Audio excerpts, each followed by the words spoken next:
오늘 저희들에게 주신 하나님의 말씀 마태복음 4장 1절에서 11절 말씀 의지하고 유혹과 시련이 끝나고 그들이 왔다, 이런 제목의 말씀을 전합니다. 성경은 깊이 알면 알수록, 배우면 배울수록 참 오묘한 말씀이라는 것을 알게 됩니다. 그저 신학교를 몇 년 안 다닐 때 잘 몰랐는데 한 20년 가까이 다녀보니까 참 이 말씀이 오묘하기 짝이 없는 그런 말씀이에요.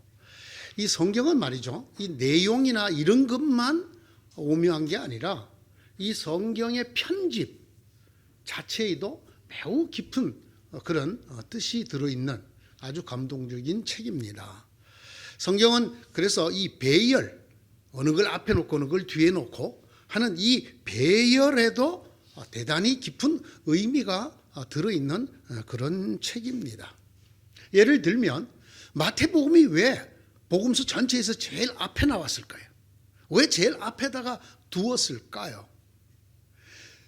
우리가 일반적으로 생각할 때는 예수님의 일대에 관한 이야기인 이 복음서들이 쓰여진 연도가 있습니다.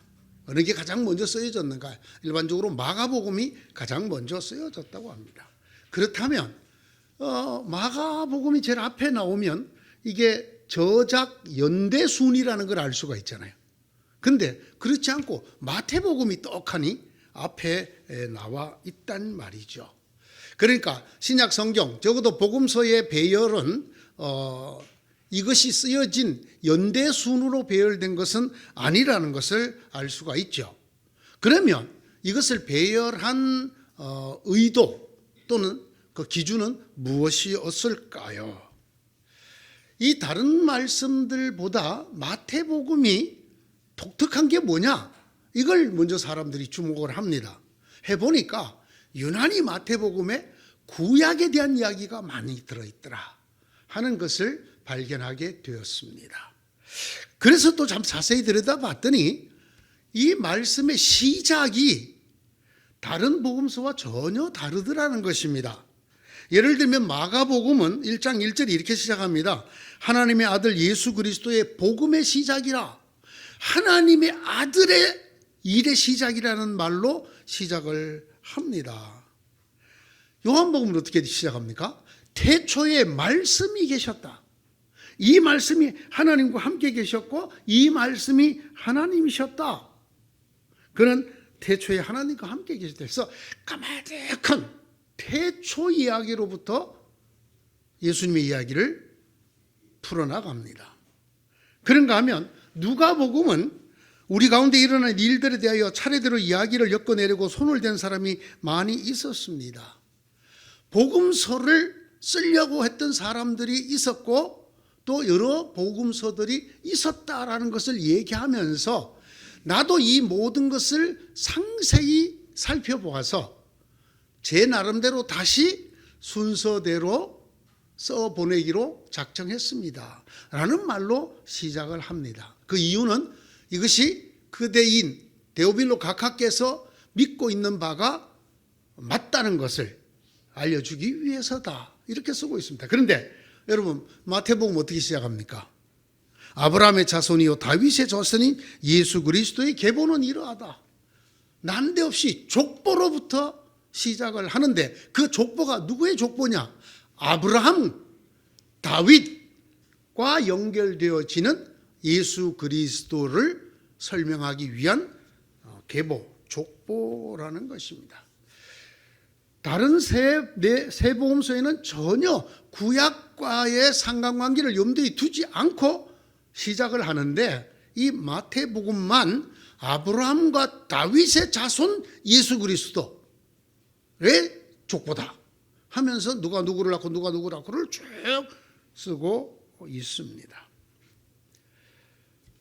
사람들은 마태복음의 이런 특성이 유대인들을 대상으로 쓰여졌기 때문이라고 생각을 합니다. 유대인들에게 예수를 어떻게 설명하면 좋을까? 그 예수님을 유대인들에게 설명하고자 하니까 구약을 많이 얘기할 수밖에 없었다는 것입니다. 왜냐하면 예수 그리스도의 말로 구약의 말씀대로 우리를 위하여 대신 죽으시고 다시 살아나신 주님이시기 때문에 성경대로, 즉 구약대로 예수께서 오시고 예수께서 사역하시고 죽으시고 부활하셨다는 것을 드러내기 위한 책이라는 것이죠. 그래서 이 신약 성경을 편집하는 교회들이 마태복음을 제일 앞으로 가져오게 됩니다. 그래서 구약에서 신약으로 넘어가는 가장 좋은 도입부, 징검다리로 삼았다라고 하는 것입니다. 이렇게 성경책 순서를 정하는 데에도 깊은 뜻을 두고 연구를 해서 정했다는 것을 알 수 있습니다. 이 책들을 어떻게 배치하느냐라는 배열만의 문제가 아니라 각 책들의 내용에도 배열상의 의미가 담겨 있습니다. 이걸 어렵게 말하면 편집적인 의미라 그렇게 얘기를 합니다.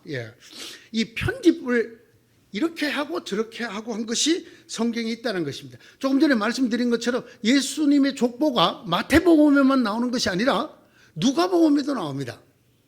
그런데 그 누가복음에서 족보가 나오게 되는 배경과 마태복음에서 나오는 배경이 다르다.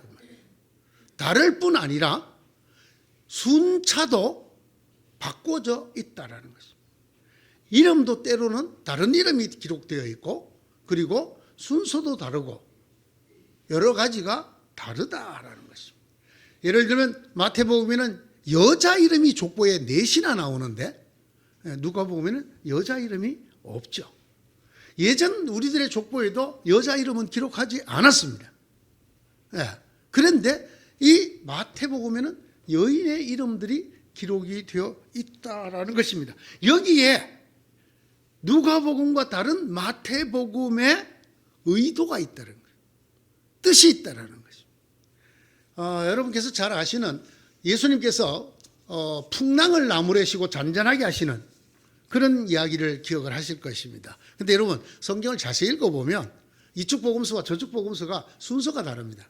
어떻게 다르냐? 한쪽에서는 예수님이 풍랑을 먼저 잠잠케 하시고 제자들을 향해서 어째서 믿음이 없느냐 이렇게 말씀하셨다고 기록해 놓고 있고, 또 다른 곳에서는 어찌 믿음이 없느냐 하고 제자들을 먼저 나무래시고 바람아 풍랑아 잠잠하여라 하고 말씀하셨다라고 기록해 놓고 있습니다. 이것은 어느 것이 맞느냐의 문제가 아니라 왜 그렇게 편집을 했느냐라는 의미를 감추고 있다라는 말입니다. 바울이 다말섹으로 가다가 하나님을 만나게 됩니다. 하늘에서 빛이 비치고 소리가 들렸습니다. 여러분 성경을 자세히 읽어보면 어떤 곳에서는 그 같이 가던 사람들이 빛만 보고 소리는 못 들었다 이렇게 기록해 놓고, 또 다른 곳에서는 소리는 들었는데 빛은 보지 못했다 이렇게 기록하고 있습니다. 이렇게 내용이 약간 상이하거나 서로 다르거나 또는 순서를 바꿔놓은 것들을 성경에서 많이 볼 수 있습니다. 이유는 어느 것이 맞느냐 틀리느냐를 가리기 위한 것이 아니라 무엇을 얘기하려고 그렇게 했느냐 때문에 그렇게 되어진 것입니다. 자, 지금까지 제가 말씀드린 이런 관점에서 오늘의 말씀을 한번 들여다 보겠습니다. 오늘의 관점에서 이 말씀, 예수님께서 광야에서 시험을 받으신 이야기에 매우 독특한 특징이 몇 가지 있습니다. 첫째는 이 이야기가 마태, 마가, 누가복음, 즉 공관복음 세 곳에 모두 다 나온다는 것입니다. 여러분이 읽어보시면 어떤 이야기는 마태복음에만 나오고 어떤 얘기는 마가복음에만 나오고 또 어떤 거는 마태, 마가에만 나오고 이렇게 그 나오는 곳이 제각각입니다. 그런데 그 중에 제일 많이 나오는 것은 물론 사복음서에 다 나오는 네 군데 다 나오는 예수님의 죽으심과 부활하심의 이야기 같은 것도 있습니다. 일반적으로 가장 중요하게 다루는 예수님에 대한 이야기는 세 복음서에 나오는 것들입니다. 마태, 마가, 누가 이 세 복음서에 공이 나오는 말씀, 이건 그만큼 중요하게 여기는, 중요하게 취급하는 말씀 또는 내용이라는 뜻이 됩니다. 그러니까 예수께서 시험을 받으신 이야기가 매우 중요한 사건이라 그런 말입니다. 이거 그냥 우리가 쉽게 읽고 지나갈 수 있기도 하지만 사실 이 성경을 기록한, 하나님께서 주신 영감을 따라 성경을 기록한 사람들에게는 이 사건이 대단히 중요한 사건이라고 마태도 그렇게 생각하고 마가도 그렇게 생각하고 누가도 그렇게 생각했던 말씀이라는 것입니다. 우리도 역시 이 말씀에 이런 무게를 두어야 된다라는 말씀이죠. 또 한 가지 특징이 있습니다. 그건 뭐냐 하면 예수님의 이야기를 쭉 쓰는, 그것이 뭐 태초부터 말씀으로부터 했던, 아니면 세례 요한의 탄생 얘기부터 썼던, 아니면 다짜고짜 하나님의 아들 예수 그리스도의 복음의 시작이라고 썼던, 관계없이 나오는 특징이 하나 있습니다. 그게 뭐냐? 예수님이 사역하시는 이 사역 제일 앞에 이 시험 받으심이 나온다라는 것입니다. 예외가 없습니다. 마태도 마가도 누가도 다 그렇게 편집을 해 두었습니다. 왜 이 이야기를 먼저 썼을까? 이것을 우리가 궁금증을 가지고 그 해답을 찾으려고 하면서 그 말씀을 읽으라는 뜻입니다.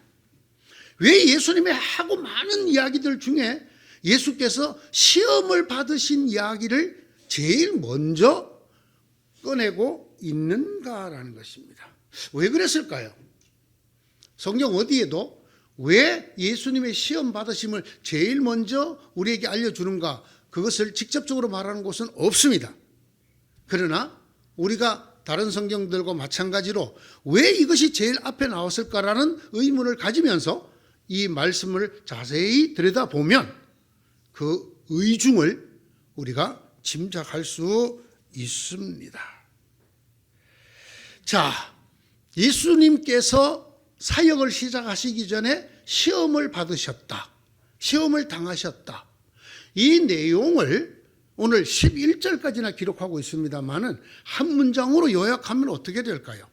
예수께서 광야에서 시험을 받으셨다가 될 것입니다. 그 즈음 예수께서 성령에 이끌려 광야로 가셔서 악마에게 시험을 받으셨다. 1절이 벌써 이렇게 기록하고 있습니다. 여기서 우리가 먼저 살펴볼 단어가 두 개가 있습니다. 하나는 시험이라는 글자고 또 하나는 광야라는 글자입니다. 왜 예수님께서 하필이면 광야에서 시험을 당하셨을까? 예수님이 당한 그 시험이라는 말은 무슨 말일까? 이것을 먼저 살펴보겠습니다. 이 시험이라고 하는, 페이라스모스라고 하는 이 글자는 시험하다 또는 유혹하다 또는 시련을 주다 또는 테스트하다, 그런 뜻을 갖고 있는 페이라조라고 하는 동사에서 온 말입니다.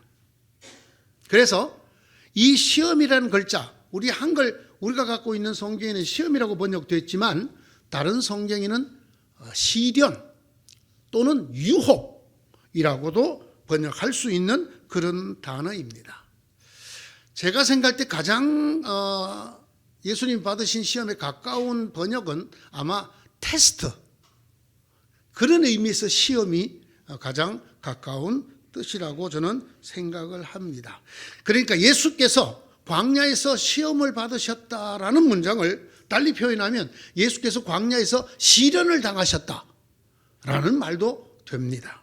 뿐만 아니라 예수께서 광야에서 유혹을 받으셨다라는 뜻도 된다라는 말입니다. 물론 예수께서 광야에서 테스트를 받으셨다. 테스트를 받으면 시험에 합격이 있고 불합격이 있죠. 예수님 합격했을까요? 불합격했을까요? 네, 뭐 그런 이야기가 여기에 그런 뜻이 담겨 있다라는 뜻입니다. 시험은, 성경이 말하는 시험은 시련일 수 있습니다. 그것이 우리를 힘들게 만드는 시련이라는 쪽을 강조했을 때 그 시험은 시련으로 받아들여도 됩니다. 때로는 우리를 넘어지게 하기 위해서 유혹하는, 유혹이라고 생각하셔도 됩니다. 때로는 우리 앞에 닥치는 큰 공경일 수도 있고 또는 테스트일 수도 있다라는 말입니다. 그러므로 예수께서 광야에서 시험을 받으셨다는 말을 우리가 좀 더 넓혀서 이해를 하셔야 된다. 예수께서 광야에서 시련을 받으셨다. 예수께서 광야에서 유혹을 받으셨다. 우리가 유혹을 받을 때 이 단어가 떠올라야 된다는 것입니다. 이 말씀이 떠올라야 된다. 우리가 시련을 겪을 때 이것이 우리에게 주는 의미가 있다는 것을 아셔야 된다는 말입니다. 때로는 우리가 어떤 테스트를 받는다고 느낄 때, 하나님이 내 믿음이 어떠한가요? 나를 테스트한다고 느낄 때 우리는 이 말씀이 떠올라야 된다라는 말씀입니다. 예수께서 광야에서 시련, 유혹, 시험을 받으셨다. 예수께서 이 시험을 받으신 곳이 광야라고 성경은 명기하고 있습니다. 이 광야, 에레모스라는 이 말의 뜻이 무엇일까요? 이것이 무엇을 의미하기 때문에 굳이 예수께서 어디에서 광야에서 시험을 받으셨다고 적었을까라는 것입니다. 이 광야라는 말은 구약의 히브리어로 더 유명한 단어입니다. 미드바르라는 단어죠. 미드바르. 이 말은 서로 번역할 때 미드바르를 에레모스를 미드바르로 바꿔 쓸 수 있는 그런 가장 유사한 뜻의 단어입니다. 첫 번째 뜻은 버림받은 땅이라는 뜻입니다. 버림받은 곳. 예수께서 어디에서 시험을 받으셨다고요? 버림받은 곳에서 시험을 받으셨다. 자, 또 한 가지 뜻이 있습니다. 이것은 고독하다라는 뜻이 있습니다. 적막하다는 말 쓰죠. 우리 적막하다. 적막강산. 정말 외롭고 아무도 없는.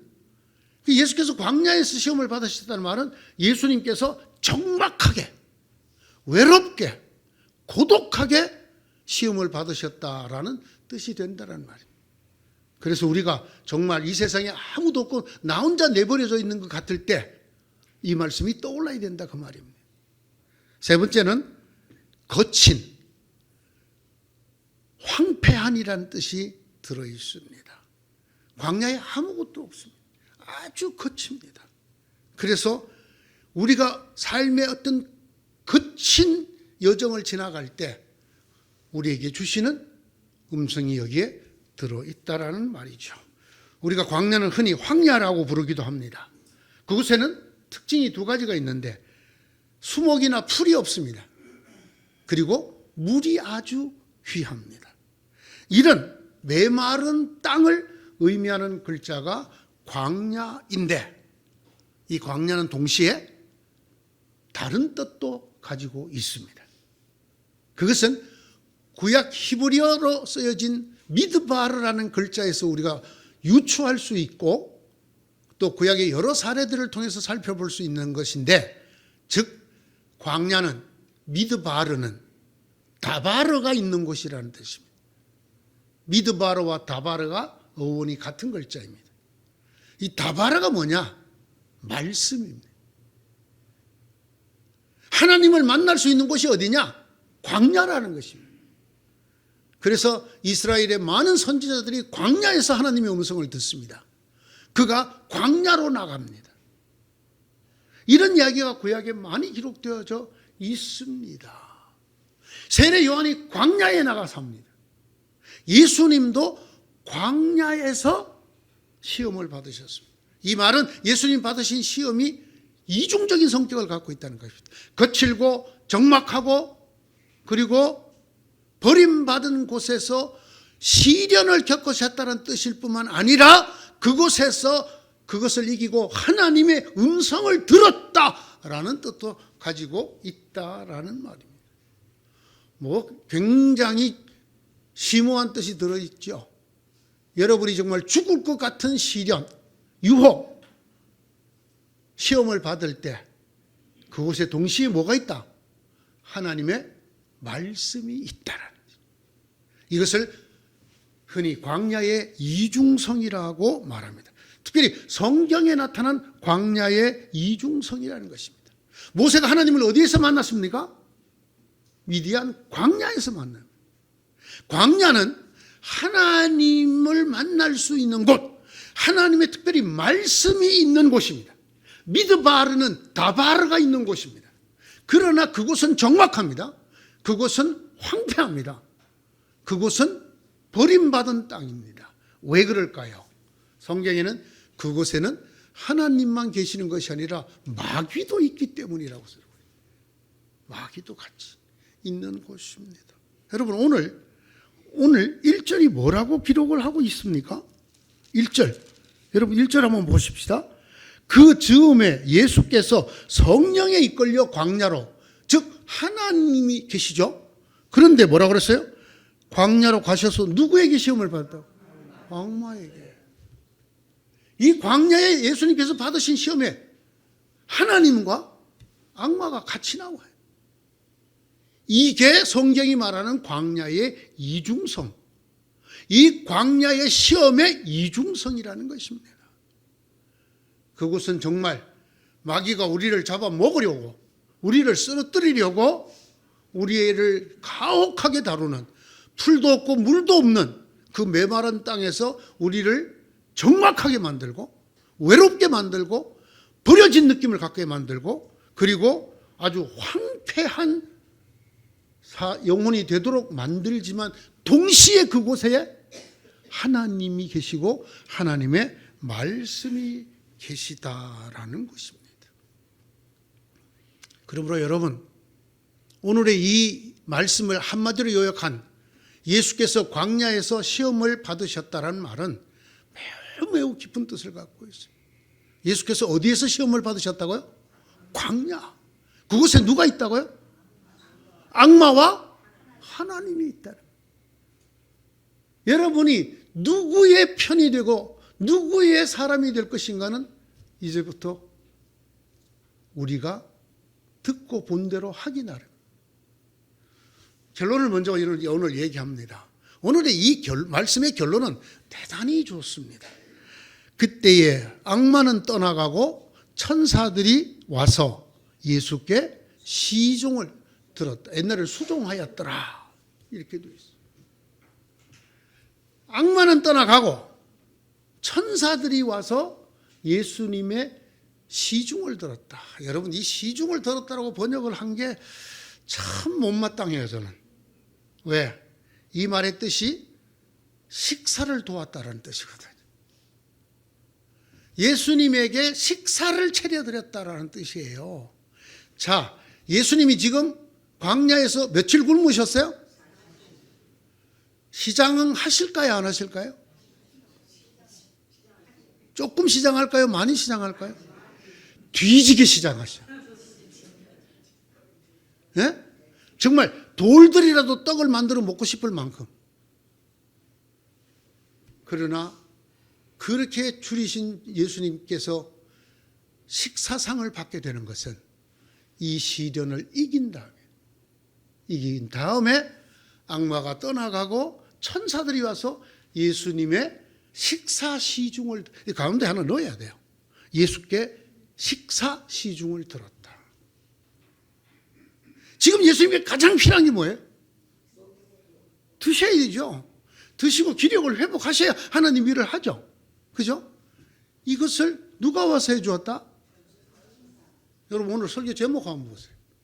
오늘 설교 제목 뭐라고 되어 있어요? 유혹과 시련이 끝나고 그들이 누굴까요? 엄마, 천사들이 왔어. 예? 누가 떠나고? 마귀는 떠나고 천사. 야, 벌써 여러분 머리에 번쩍번쩍 하지 않아요? 하나님이 주시는 시련은 이거 보통이 아니로구나. 이 뭔가 아주 큰 것들이, 그래서 복음서 3곳에 딱 기록을 했다니. 이만큼 중요한 말씀입니다. 자, 오늘의 말씀을 조금 더 자세히 살펴보십시다. 앞에서 한 문장, 예수께서 광야에서 시험을 받으셨다. 첫 번째, 예수께서 시험을 받으셨다. 누가 받으셨다고? 예수께서. 하나님의 아들이 우리를 구원하러 오신 구세주가 인간과 똑같은 뭐를 받았다? 유혹을 받고 시련을 겪고 테스트를 받았다. 이게 의미하는 바가 무엇일까요? 여러분, 위로를 받으시기 바랍니다. 하나님의 아들도 시험을 받았어요. 하물며 저와 여러분들이겠습니까? 왜 예수를 믿는데 이렇게 시련이 끝나지를 않는겨? 왜 이렇게 내 인생에는 어려움이 많은겨? 그때 우리가 뭘 생각하셔야 돼? 하나님의 아들도 받았거든. 뭐를? 시련을, 유혹을, 테스트를, 시험을 받았는데 우리 마음에 항상 뭐가 있냐면 우리가 예수님보다 더 높아지고 싶은 생각이 항상 있는 거예요. 우리는 예수님을 믿었으니까 만사형통, 뭐 시험은 없고 아무것도 없고 그냥 막 탄탄대로.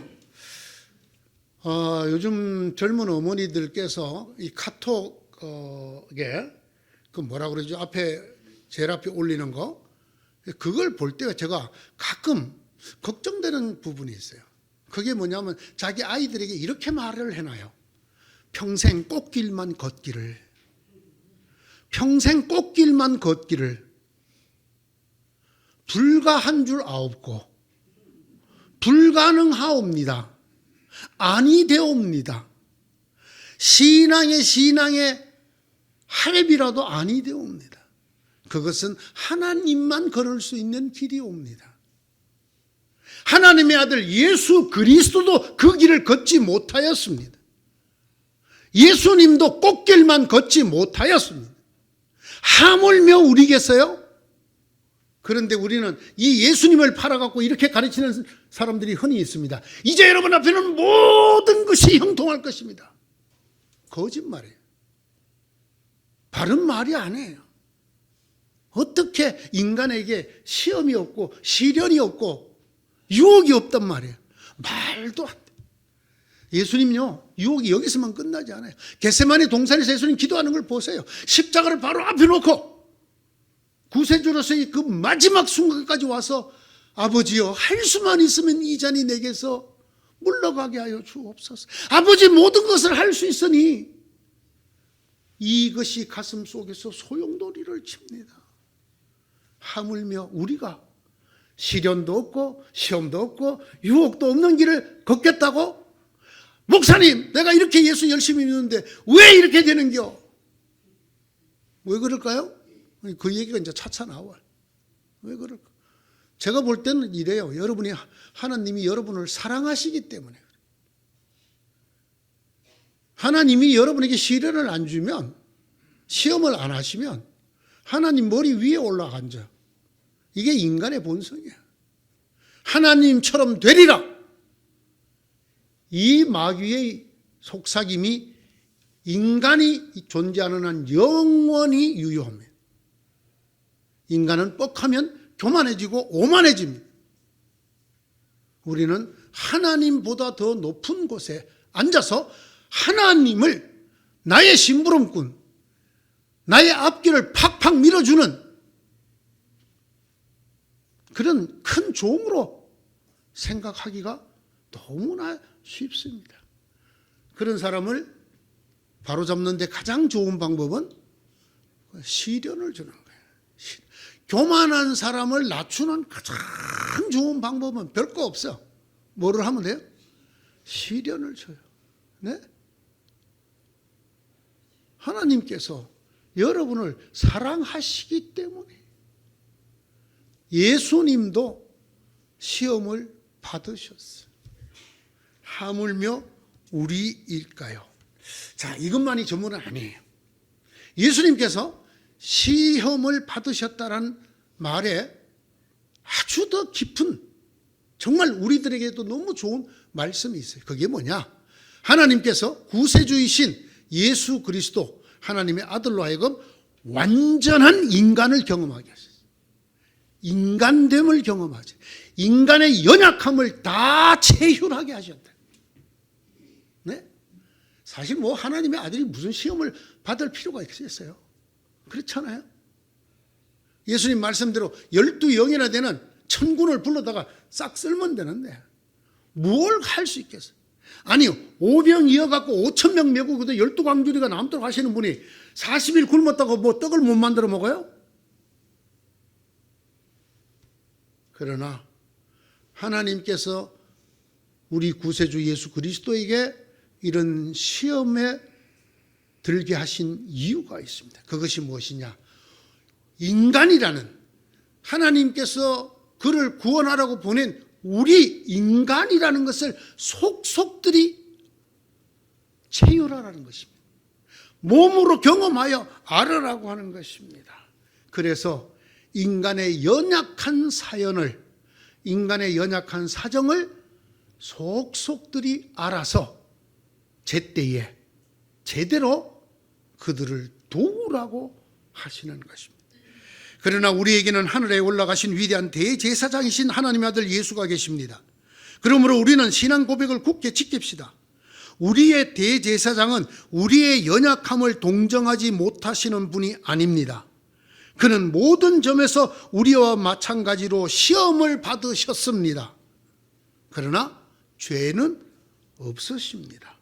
그러므로 우리 인간과 똑같이 시험을 받으셨으므로 우리는 담대하게 은혜의 보좌로 나아갑시다. 그래야 우리가 자비를 받고 은혜를 입어서 제때에 주시는 도움을 받도록 합시다. 히브리서 4장 14절에서 16절의 말씀. 왜 하나님의 아들 예수께서 시험을 받으셨는가? 내 아들 구세주가 시험을 받을진데 너희들에게 시험이 없겠느냐? 라는 말씀만이 아니라 그렇게 함으로 우리와 같이 우리의 연약함을 체휼하신 그분께서 우리가 나아가서 기도할 때마다 담대하게 나올 수 있게 우리를 받아주시고 그것을 하나님의 방법으로 자상하시게 제때에 자비와 은혜를 입도록 하시기 위해서라고 하는 것입니다. 예수께서 광야에서 시험을 당하셨다. 이 짧은 문장에 이렇게 깊은 뜻이 들어 있어요. 하나만 더 하고 오늘 좀 중간에 끝내겠습니다. 하다가 보니까 너무 길어서 다음 주에 2부 할 테니까 오늘 오신 분들 다음 주에 빼먹지 마세요. 자, 여러분이 너무나 잘 아는 얘기 하고 오늘 끝냅니다. 예수님이 시험을 몇 가지 받으셨어요? 3가지 받았죠? 이거 뭐 잘 아시잖아요. 이 시험을 왜 3가지 받았을까요? 예? 이 시험이 3가지로 받았어. 그죠? 돌을 떡을 만들어 먹어봐라. 그죠? 네가 뛰어내려도 하나님이 너를 받쳐줘서 안 다칠 것이다. 네가 내한테 절을 하면 이 세상 전부를 다 주겠다.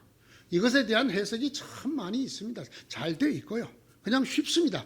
하나는 인간의 육신적 생리적 시험입니다. 그렇죠? 배고프면 누구나 먹고 싶어지잖아요.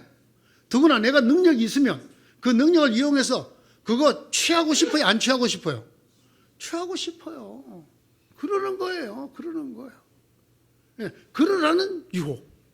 그러라는 유혹이에요. 뿐만 아니라 신앙인이 가장 빠지기 쉬운 유혹이 2번째인데, 야, 하나님 말씀에 너 뛰어내리면 천사가 네 발을 받쳐줄 거라 그랬잖아. 뛰어내려. 이야, 무서워요. 하나님의 말씀으로 유혹을 해요. 하나님의 말씀으로 우리를 테스트해요. 이거 정말 조심해야 돼요. 그런데 왕왕 믿음이 있노라 하는 사람이 이 시험에 넘어져요. 넘어져. 하나님 말씀을 하나도 모르는 사람은 하나님 말씀으로 시험 당할 일이 없죠. 뭐 하나님 말씀 모르는데 좀 알면 조금 당해. 많이 알면 많이 당할 가능성이 있어요. 성경이 그랬잖아. 여러분 이거 뒤에 내가 얘기하겠는데요. 하나님 말씀 정말로 제대로 듣고 제대로 배워야 돼요. 잘못하면 마귀 편에 서게 된다니까요. 마귀도 하나님 말씀으로 유혹을 하잖아요. 하나님 말씀을 우리에게 시험을 하고 시련을 준다니까요. 하나님의 말씀으로 우리를 넘어뜨린다니까요. 그걸 예수님에게 보여주잖아요. 또 한 가지가 있죠. 인간이 죽어서, 죽을 때까지 육신의 기력이 다 쇠해져도 없어지지 않는 욕심이 있다며. 그게 권력욕과 명예욕 같은 거래요. 예. 대통령 되려고 지금 난리가 아니잖아요, 우리나라. 예? 있는 대통령 끄집어 내리고 라도 제가 대통령 빨리 되려고 지금 어떻게 하든지 대통령이 되려고 지금 난리가. 그 사람이 그리스도인인지 아닌지도 모르겠고, 뭐 그 사람이 한두 사람이 아니지, 지금 대통령 되고 싶은 사람이. 예? 대통령 되고 싶어. 이게 인간의 본성 깊은 곳에 자리 잡고 있는 인간의 욕망이고, 이 욕망 때문에 우리가 유혹을 받는 거고, 이 욕망 때문에 우리가 시련을 겪고 시험에 들게 되는 건데, 이 세 가지를 예수님이 다 당하셨다. 우리는 흔히 이렇게 생각을 합니다. 인간이 당할 수 있는 시험의 모든 측면을 다 당하셨다. 저도 그렇게 생각을 합니다. 성경에 그래서 이 시험에 관한 이야기를 할 때 아주 재미있는 표현을 쓰고 있습니다. 그게 뭐냐면 너희가 여러 가지 시험을 당하거든, 이렇게 쓰고 있습니다. 시험이 하나가 아니라는 말입니다. 예? 우리가 당할 수 있는 시련, 유혹이 한 가지가 아니라는 것입니다. 내가 뭐 한 가지 이겨냈다고 아주 기고만장할 그럴 계제가 아니라는 것입니다. 여러 가지 시험을 당한다. 성경에 두 곳에나 기록이 되어 있습니다. 나의 형제자매 여러분, 여러 가지 시험에 빠질 때에 그것을 더할 나위 없는 기쁨으로 생각합니다. 야고보서 1장 2절이죠. 그러므로 여러분이 지금 잠시 동안 여러 가지 시련 속에서 어쩔 수 없이 슬픔을 당하게 되었다 하더라도 기뻐하십시오. 베드로전서 1장 6절입니다. 여기는 또 왜 시험을 시련이라고 번역했을까요? 네, 제가 앞에 말씀드렸죠. 시험은 시련, 유혹 다 된다고. 여러 가지. 이것이 또한 우리의 눈을 뜨게 합니다. 내가 인생길 걸어가면서 만나는 시험은 한두 가지가 아니요. 여러 가지요. 예? 우리가 당하는 시험이 다 달라. 어떤 사람은 그 중에서도 참 유독 많은 시험을 당하는 사람도 있어. 어떤 사람은 비교적 간단하게 당하는 사람도 있지만, 어떤 사람은 이 시험 이기고 나면 또 저 시련이 닥치고, 저 시련이 이기고 나면 이 유혹이 오고, 그냥 맨날 넘어졌다 일어났다 무릎팍이 성할 날이 없어. 여러 가지 시험이 있다. 그 여러 가지 시험을 주님께서 모두 다 체휼하셨다. 다 당하셨다. 여러분은 지금 어떤 시험을 받고 있습니까? 아니, 여러분 앞에는 어떤 시험이 기다리고 있을까요? 아유, 나 이제 더 이상 시험이 없어요, 목사님. 그런지는 저는 잘 모르겠습니다. 제가 보는 성경에 의하면 죽는 순간까지 있을 겁니다. 죽는 순간. 우리가 당할 시련, 시험, 유혹은 여러 가지라는 것. 그 많은 유혹을 주님께서 다 당하셨다.